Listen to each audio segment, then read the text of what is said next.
Hello, and welcome to Sharp Stories.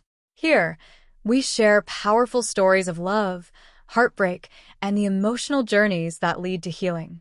Don't forget to subscribe and hit the bell icon so you never miss an update. Let's explore the beauty and strength of human emotions together. When a homeless man asked Clint Eastwood for just $1, he never expected the legendary actor's life-changing response. It was a mild afternoon in Los Angeles, the kind of day where the sun felt just warm enough to keep the cool breeze at bay. Outside a quiet cafe on Melrose Avenue, a man sat at one of the outdoor tables, wearing sunglasses that partially shielded his face. He was unmistakable. Clint Eastwood, the Hollywood legend, though years had softened the sharpness of his features. His aura was undeniable. Passers-by occasionally glanced his way, unsure if they should interrupt the icon's moment of solitude. Across the street, another man stood, unnoticed by most. His clothes were worn and layered, each piece telling a story of days spent in the elements.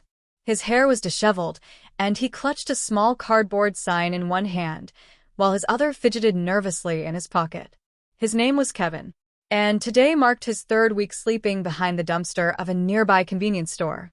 Kevin hadn't eaten a full meal in 2 days.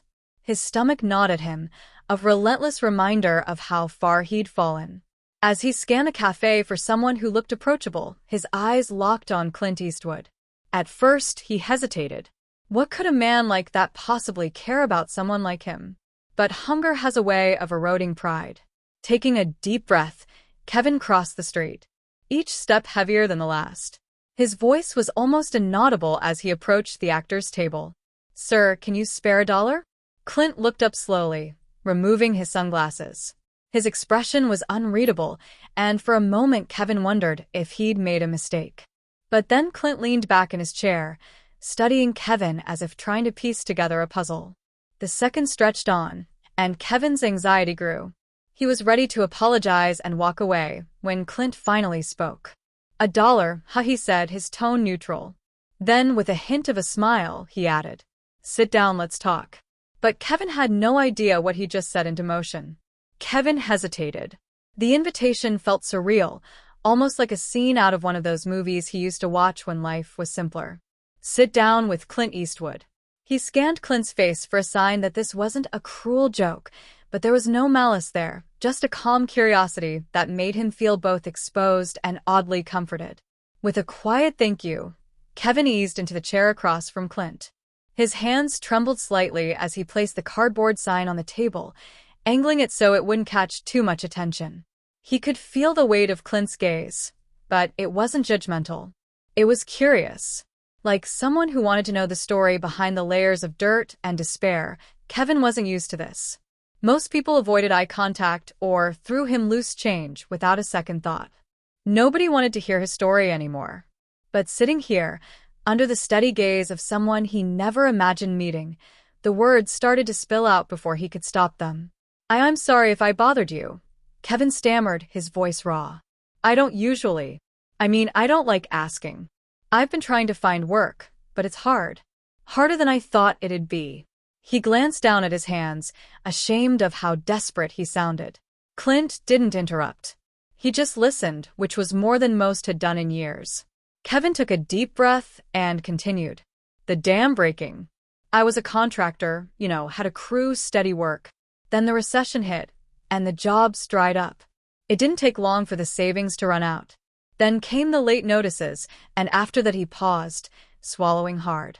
Well, you can guess the rest." He tried to laugh, but it came out bitter and hollow. "Funny, right?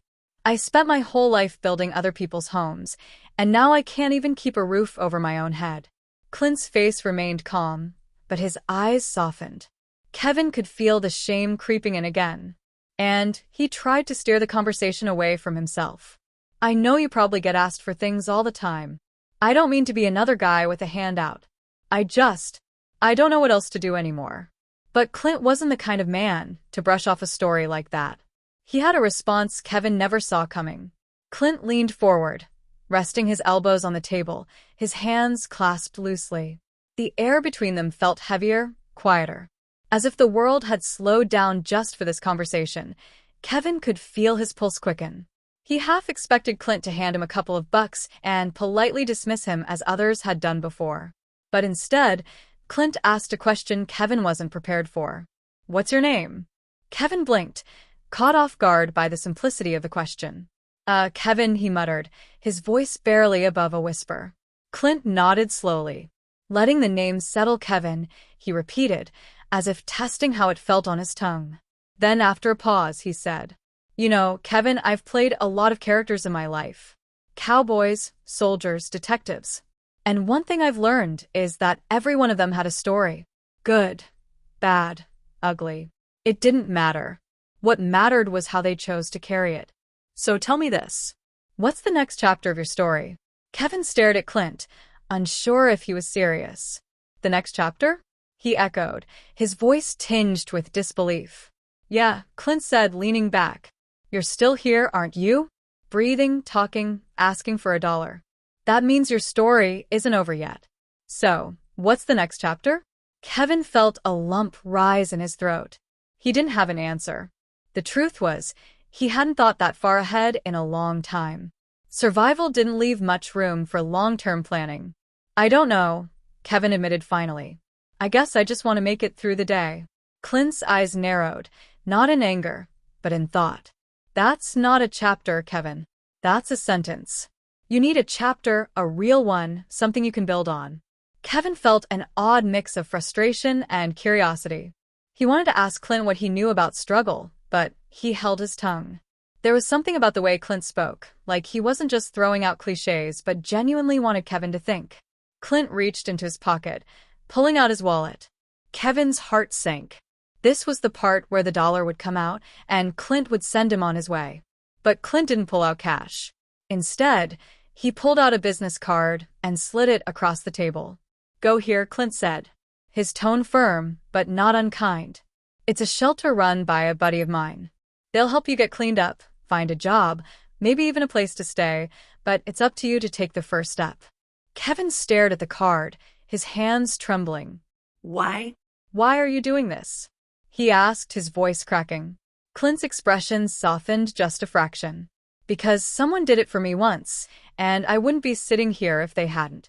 But Kevin wasn't sure if he could believe in second chances, not after everything he'd been through. Kevin's fingers hovered over the business card as if it were made of glass, fragile and full of promise he wasn't sure he deserved. The name and address printed on it felt like a lifeline, but the weight of his doubts pulled at him. Could he really trust this? Could he trust Clint? "I don't know, man," Kevin said after a long silence, shaking his head. "I've tried places like that before. They don't really help people like me." Clint's gaze didn't waver. "People like you? What does that even mean?" Kevin swallowed hard, avoiding eye contact. "You wouldn't get it. Guys like me, we're just forgotten." Clint leaned forward again, his voice quiet but firm. "You think I've never been down?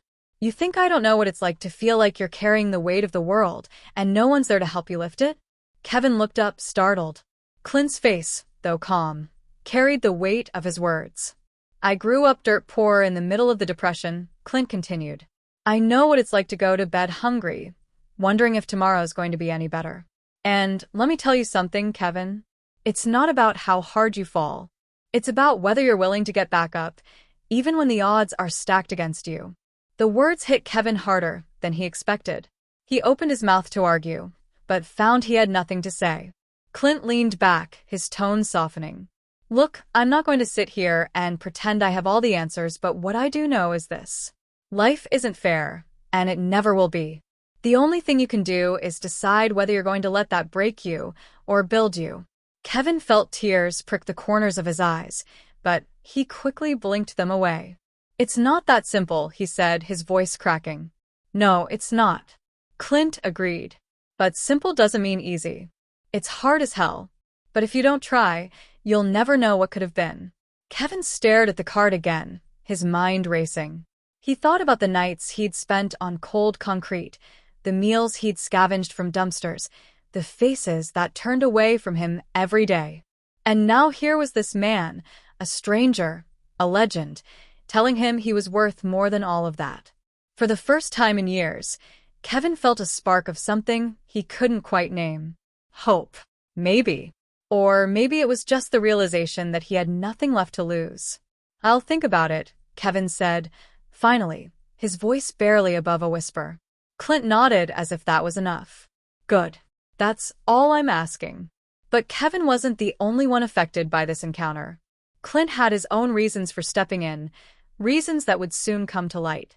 Kevin clutched the business card tightly as he stood to leave, unsure of what to say or how to feel. Clint's words echoed in his mind, stirring up memories he'd buried long ago of better days, of dreams that once felt achievable. As he took a few hesitant steps away, he turned back. "Thanks for listening," he said awkwardly, his voice barely carrying over the hum of the street.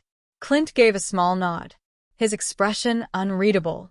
"Take care of yourself, Kevin," he said simply before slipping his sunglasses back on and returning to his coffee. But Kevin didn't see Clint's hand falter slightly as he picked up the cup. He didn't notice the way Clint's jaw tightened for a brief moment, as if holding back a flood of emotion.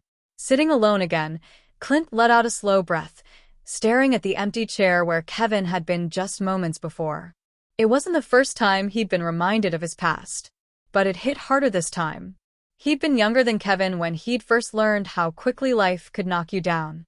Growing up during the Great Depression, Clint had watched his parents struggle to keep food on the table. There were nights when all they had was a can of beans to share between them. And then there were the strangers, neighbors, church folk, sometimes complete nobodies who had stepped in with small acts of kindness that made all the difference.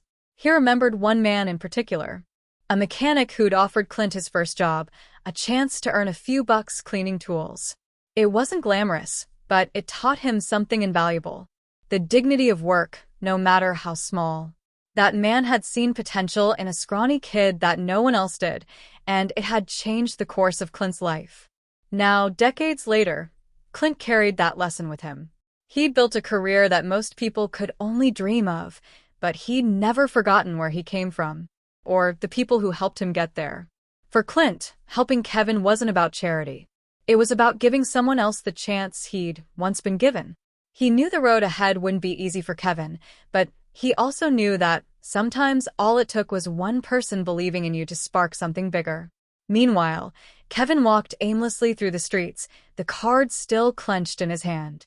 He passed by shop windows where his reflection stared back at him, tired, worn, and defeated. But for the first time in a long while, he felt a flicker of something new.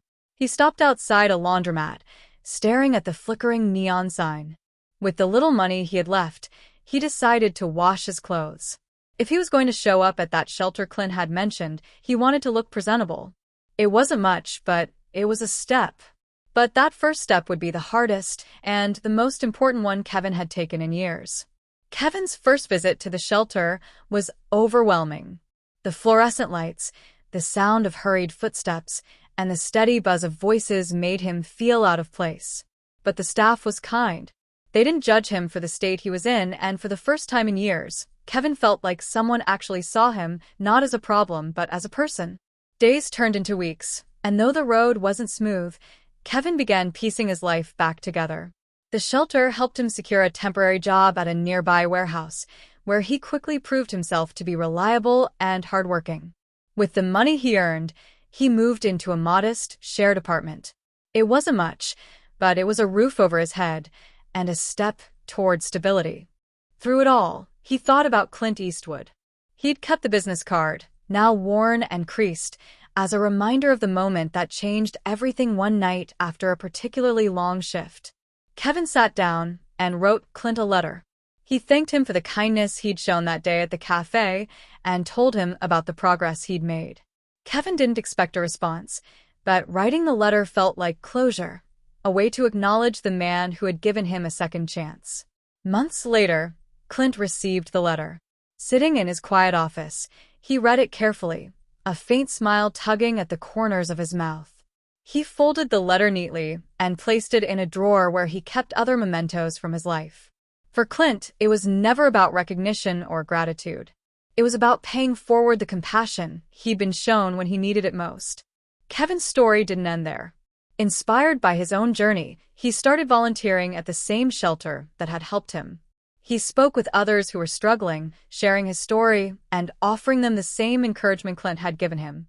Slowly but surely, he became a symbol of resilience and hope within his community. The cafe on Melrose Avenue remained a quiet backdrop for countless passers-by, unaware of the life-changing conversation that had taken place there. But for Kevin and Clint, it would always be more than just a meeting.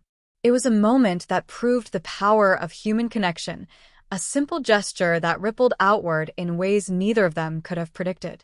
And for those who hear their story, it serves as a reminder. Sometimes the smallest acts of kindness can lead to the greatest transformations. If this story moved you, don't forget to like, share, and subscribe to our channel. Together, we can keep spreading stories that remind us of the power of compassion and second chances.